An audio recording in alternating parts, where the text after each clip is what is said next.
आपके करियर में एम्बिशनों का समय से पहले खुलासा तोड़फोड़ को आमंत्रित कर सकता है। गहराई से जानें करियर की सक्सेस के लिए 10 प्रमुख कानून। 1. कभी भी गुरु से आगे न निकले। पावर हायरार्की योग्यता के साथ साथ ईगो पर भी बने होते हैं। जब आप किसी बॉस या मेंटर के साथ काम कर रहे होते हैं तो खुले तौर पर बेहतर टैलेंट दिखाना उन्हें खतरा महसूस करा सकता है, भले ही आपका इरादा अच्छा हो। यह कानून हमेशा अपनी क्षमताओं को कम करने के बारे में नहीं है, बल्कि इस बारे में है कि आप कितना और कब दिखाते हैं। अपने से ऊपर वालों को सम्मानित, प्रशंसित और उनकी भूमिका में सुरक्षित महसूस कराएं। कभी कभी उन्हें पब्लिक श्रेय लेने दें और उन पर चापलूसी भरी रोशनी डालें। अगर वे सुरक्षित महसूस करते हैं तो वे अक्सर आपको नीचे धकेलने के बजाय ऊपर उठाएंगे और बचाएंगे। कार्यक्षेत्र में सबक। हमेशा अपने से ऊपर वालों को श्रेष्ठ महसूस कराएं। यदि आप बहुत प्रतिभाशाली या एम्बिशियस दिखते हैं तो आप असुरक्षा और नाराजगी को ट्रिगर करने का जोखिम उठाते हैं। इसके बजाय अपने सीनियर्स को चमकने दें, जबकि आप चतुराई से अपनी स्थिति को आगे बढ़ाते हैं। अपने बॉस की उपलब्धियों को स्वीकार करें और उन्हें छायांकित करने से बचें। जब आप पाव में रहने वालों को ऊपर उठाते हैं तो वे बाधाओं के बजाय कोलैबोरेटिव बन जाते हैं, जिससे यह सुनिश्चित होता है कि आपका उदय सहज और सपोर्टेड हो। 2. दोस्तों पर कभी भी बहुत ज्यादा भरोसा न करें। दुश्मनों का इस्तेमाल करना सीखें। दोस्तों के साथ इमोशनल कनेक्शन होता है। एक्सपेक्टेशंस, जेलसी, एंटाइटलमेंट और हर्टफुल इमोशंस। जब पैसा, स्टेटस या रिकॉग्निशन तस्वीर में आती है तो ये भावनाएं लंबे समय से चली आ रही दोस्ती को भी बिगाड़ सकती है। इसके विपरीत दुश्मन अपने इरादों में अधिक स्पष्ट होते हैं। वे जानते हैं कि वे आपसे कंपटीशन कर रहे हैं और आप भी ये जानते हैं। ये उन्हें तब आश्चर्यजनक रूप से विश्वसनीय भागीदार बनाता है जब हित मिलते हैं। ये कानून गंभीर उद्यमों में भावनात्मक दूरी की सलाह देता है। लोगों को उनके प्रोत्साहनों, स्किल और ट्रैक रिकॉर्ड के लिए चुनें, न कि सिर्फ इसलिए कि आप उन्हें पसंद करते हैं। अंधे भरोसे से सावधान रहें, अपनी निर्भरताओं में विविधता लाएं और याद रखें कि कल का राइवल आज का उपयोगी कोलैबोरेटर बन सकता है। कार्यक्षेत्र में सबक। भावुकता से दोस्त धोखा दे सकते हैं। स्ट्रैटेजिक गठबंधनों पर जोर दें, अंधे भरोसे पर नहीं। उन्नति के लिए सिर्फ दोस्ती पर निर्भर रहने से बचें। इसके बजाय उन लोगों के मूल्य को पहचानें जिन्होंने कभी आपका विरोध किया था। वे आपका ट्रस्ट जीतने के लिए अधिक मेहनत कर सकते हैं। 3. अपने इरादों को छिपाएं। पावर अक्सर सूचना विषमता से आती है, ये जानने से कि आप आगे क्या करने की योजना बना रहे हैं। जब आप अपने गोल ओ को प्रसारित करते हैं तो आप विरोधियों को रोकने, नकल करने या कमजोर करने का समय देते हैं।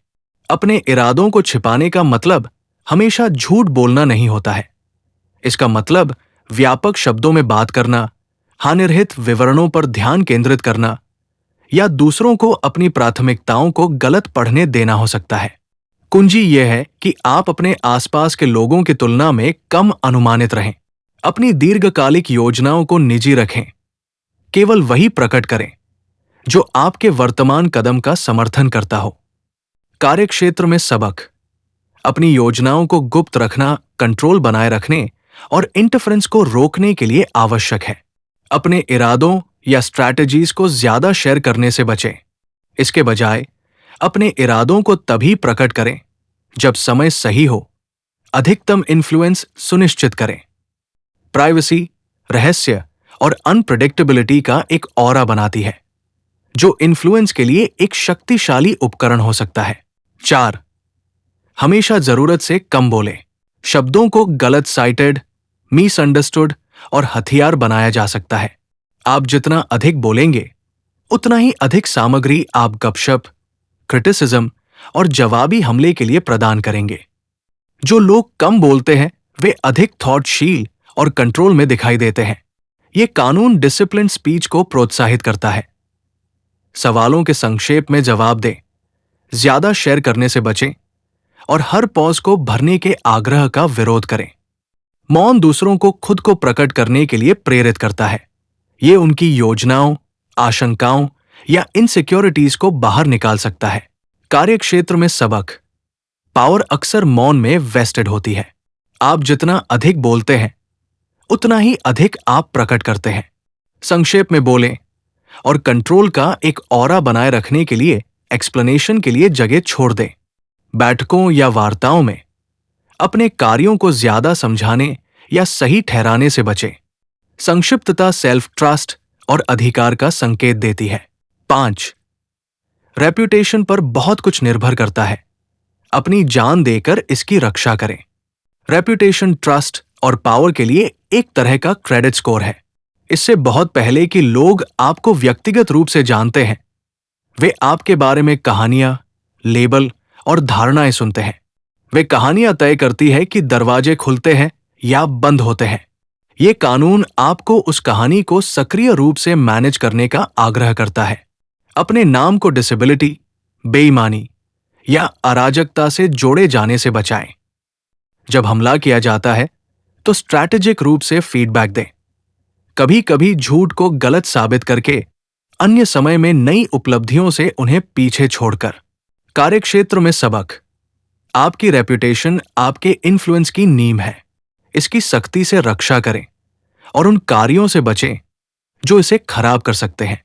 कार्यक्षेत्र में लगातार गुणवत्तापूर्ण काम करें और ईमानदारी बनाए रखें। रेप्यूटेशन मुद्रा की तरह है। एक बार खो जाने के बाद इसे हासिल करना मुश्किल होता है। 6. हर कीमत पर ध्यान आकर्षित करें। पावर की दुनिया में इनविजिबिलिटी कमजोरी है। एबल होना काफी नहीं है अगर कोई नोटिस नहीं करता है। अपॉर्चुनिटीज उस ओर बहते हैं जो देखा जाता है, जिसके बारे में बात की जाती है और जो याद रखा जाता है। ये कानून सस्ते पब्लिसिटी स्टंट की सिफारिश नहीं करता है, लेकिन ये जोर देता है कि आप दिखाई दें। एक पहचानने योग्य शैली विकसित करें। अपना नाम यादगार प्रोजेक्ट से जोड़ें और खुद को वहां रखें जहां बातचीत होती है। कार्यक्षेत्र में सबक। दिखाई देना पावर है। यदि आप बैकग्राउंड में फीके पड़ जाते हैं तो आप इन्फ्लुएंस खो देते हैं। साहसी कार्यों, यूनिक थॉट्स और रणनीतिक आत्मप्रचार के माध्यम से अलग दिखें। कॉर्पोरेट दुनिया में अपनी उपलब्धियों को शेयर करें। हाई प्रोफाइल परियोजनाओं के लिए स्वेच्छा से काम करें और एक मजबूत उपस्थिति बनाए रखें। अटेंशन अवसर पैदा करता है और आपको एक लीडर के रूप में स्थान देता है। 7.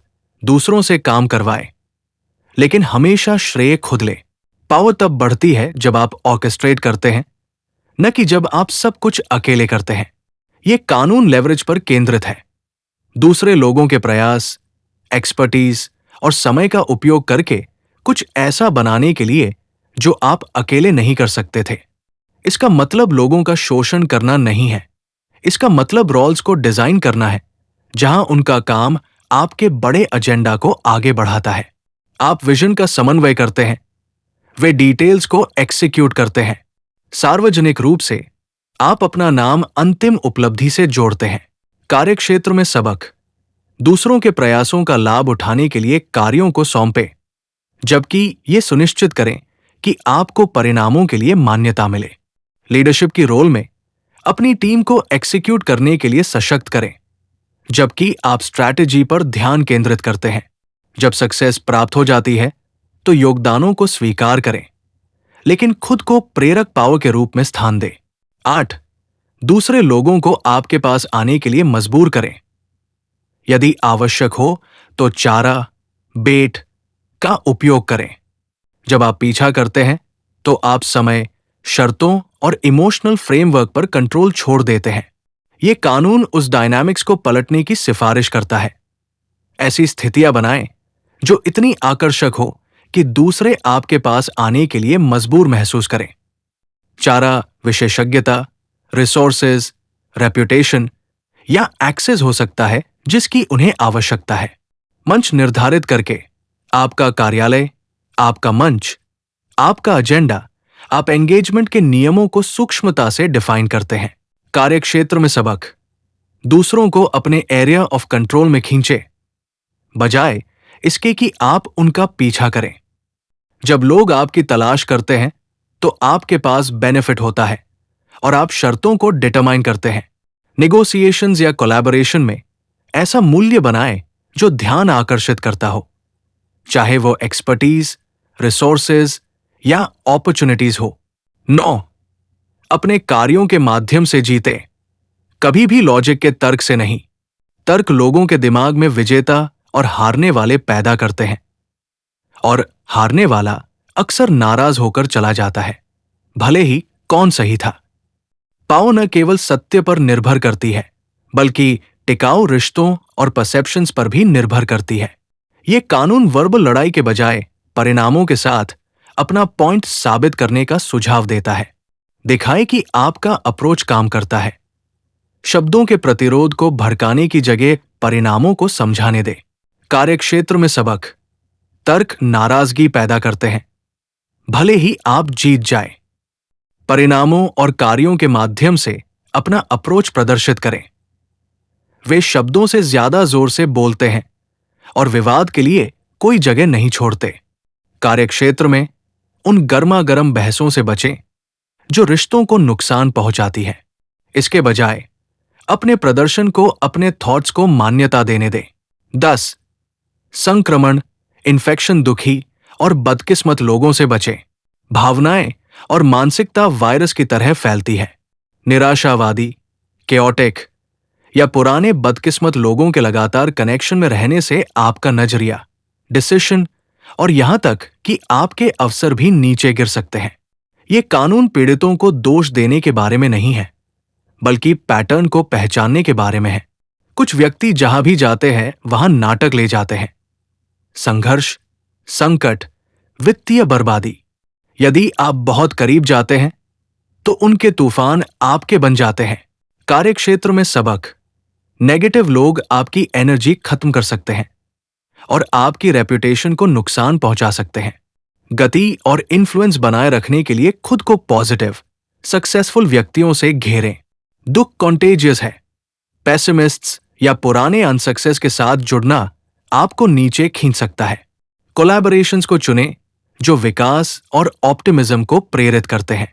कंक्लूजन, खेल को देखना, अपनी भूमिका चुनना। इन 10 कानूनों को एक साथ लेने पर वे मानव स्वभाव का एक सौम्य चित्र पेश नहीं करते हैं। वे एक ऐसी दुनिया का सुझाव देते हैं जहां ईगो को मैनेज किया जाना चाहिए, जहां ट्रस्ट सशर्त है, जहां मौन तलवार से अधिक तेज हो सकता है, और जहां कहानियां, रेप्यूटेशन, किंवदंतियां, सार्वजनिक छवियां अक्सर इंटरनल वर्चू से अधिक मायने रखती है। द 48 लॉज ऑफ पावर का गहरा निमंत्रण इसके नियमों के प्रति अंधा आज्ञा पालन नहीं है, बल्कि उनके साथ सचेत जुड़ाव है। आपके जीवन में कानून 1 का पालन कौन करता है? चुपचाप निर्माण करते हुए चापलूसी करता है? कानून 6 से कौन जीता है? हमेशा ध्यान का केंद्र रहता है? कानून 10 को कौन नजरअंदाज करता है और धीरे धीरे दूसरे लोगों के तूफानों से डूब जाता है? इन चीजों को देखकर आप स्वतंत्रता प्राप्त करते हैं। खुद को बचाने, कब शामिल होना है ये चुनने और ये तय करने की स्वतंत्रता कि इस कठोर नियम पुस्तिका के कौन से हिस्सों को आप अपनाएंगे और किसका विरोध करेंगे। सक्सेस मैनिपुलेशन के बारे में नहीं है, ये जागरूकता के बारे में है। ये कानून दूसरों पर हावी होने के नियम नहीं है, वे खुद को बचाने के लिए ढाल है और फलने फूलने के लिए रणनीतियां है। पावर हर जगह है। सवाल यह है, क्या आप इसे अनदेखा करेंगे या इसमें माहिर होंगे? अगली बार तक सीखते रहें, बढ़ते रहें और समझदारी से खेल खेलते रहें।